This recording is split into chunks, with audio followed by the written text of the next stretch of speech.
بسم اللہ الرحمن الرحیم۔ بنی اسرائیل میں ایک زانیہ عورت تھی، اس کی مغفرت ہو گئی۔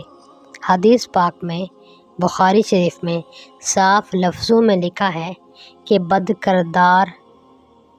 بدکار عورت تھی، اس کی بھی اللہ رب العزت نے مغفرت کر دی۔ کیسے؟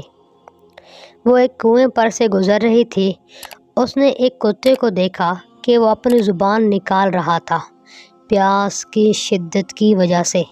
ایسے لگتا تھا کہ پیاس کی شدت سے یہ مر ہی جائے گا۔ اس عورت نے اپنا جوتا اتارا اور پھر اس نے اپنے دوپٹے کے ساتھ باندھ کر کنویں کے اندر لٹکایا اور جوتے میں پانی اوپر لائی اور وہ پانی اس کتے کو پلایا۔ اس عمل کی وجہ سے اللہ رب العزت نے اس زانیہ عورت کے گناہوں کو معاف کر دیا۔ صحابہ کرام نے سوال بھی کیا تھا کہ اے اللہ کے رسول، کیا جانوروں پر بھی رحم کرنے سے ہمیں اجر ملے گا؟ میرے آقا نے فرمایا تھا فی کل ذی کبد، ہر جاندار کے ساتھ اچھا کرنے سے تمہیں اجر ملے گا۔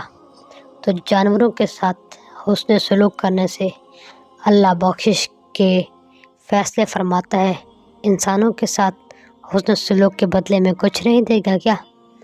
امید کرتی ہوں میری باتیں آپ کو پسند آ رہی ہوں گی، مجھے دعاؤں میں یاد رکھیے گا۔